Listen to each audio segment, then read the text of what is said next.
প্রিয় শিক্ষার্থীবৃন্দ, আসসালামু আলাইকুম। স্বাগতম জানাচ্ছি তোমাদেরকে আমার ইউটিউব চ্যানেলে। সাথে আছি আমি তাকিবুল হোসেন জয়।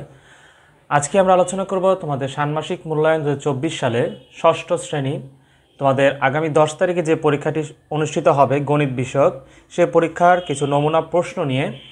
তো আমরা প্রথম চ্যাপ্টারে যে কিছু নমুনা প্রশ্ন আসার মতো সেই নমুনা প্রশ্নগুলো লিখেছি।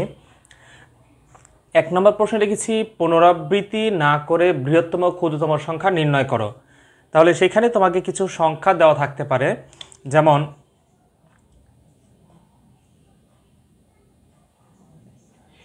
এই যে একটি সংখ্যা লিখলাম, একটি অঙ্ক। তো এখানে বলছে পুনরাবৃত্তি না করে, তারপরে পুনরাবৃত্তি মানে হচ্ছে আবার না লিখে বৃহত্তম এবং ক্ষুদ্রতম সংখ্যা নির্ণয় করতে হবে। তাহলে এখান থেকে বৃহত্তম সংখ্যা কোনটি হবে?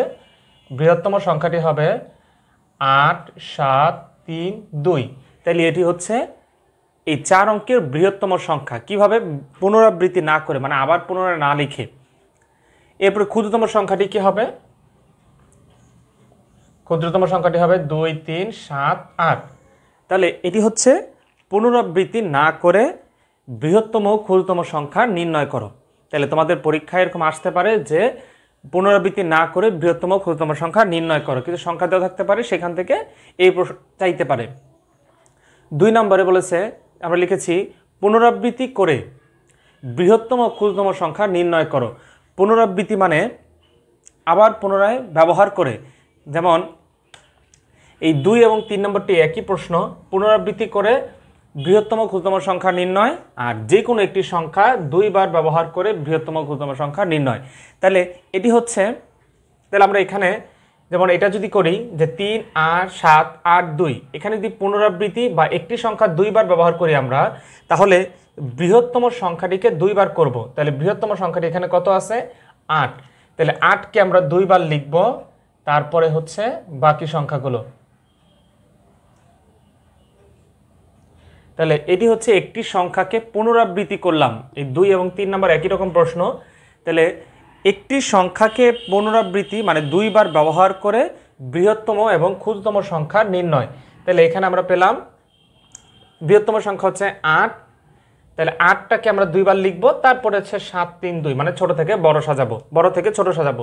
ক্ষুদ্রতম করলে এখানে ক্ষুদ্রতম হচ্ছে 2, 2 বার, তারপরে 3, 7, 8। এটি হচ্ছে ক্ষুদ্রতম সংখ্যা, অর্থাৎ একটি সংখ্যা পুনরায় ব্যবহার করে বা পুনরাবৃত্তি করে বৃহত্তম ক্ষুদ্রতম সংখ্যা নির্ণয়। এরপরে হচ্ছে স্থানীয় মান নির্ণয়।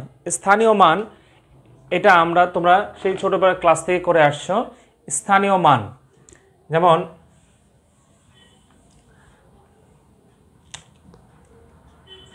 3, 6, 5, 2 এরকম বড় সংখ্যাও থাকতে পারে। তাহলে এখানে এই 2 সংখ্যাটি হচ্ছে একক, এরপরে সংখ্যাটি হচ্ছে দশক, এরপরে হচ্ছে শতক, তারপরেরটি হচ্ছে হাজার, তারপরটি হচ্ছে অযুত। এই সংখ্যাগুলো তোমাকে যে কোনো একটি সংখ্যা দিয়ে বলতে পারে যে এই সংখ্যাটির স্থানীয় মান নির্ণয় করো। তাহলে আমাদেরকে এইভাবে একক, দশক, শতক, হাজার, অযুত, নিযুত, লক্ষ, কোটি এভাবে আমাদেরকে বের করতে হবে। এরপর 5 নম্বরে লিখেছি রোমান সংখ্যা। যে কোনো একটি সংখ্যা দিয়ে বলবে এই সংখ্যাটির রোমান সংখ্যা কত তা নির্ণয় করো। তো রোমান সংখ্যায় যেটি থাকতে পারে সেটি হচ্ছে, যেমন দিল যে 25 রোমান সংখ্যা লিখলে কত হবে? তো 25 রোমান সংখ্যা মানে 20 হচ্ছে ডাবল এক্স আর 5 কি? 5 হচ্ছে ভি, তার মানে এটা হচ্ছে 25। তাহলে এটি হচ্ছে রোমান সংখ্যা। যদি বলে 52 কিভাবে লিখব? এল দিয়ে হচ্ছে 50, এল এ হচ্ছে 50, এরপরে 2টা আই দিলে হয়ে যাবে 52।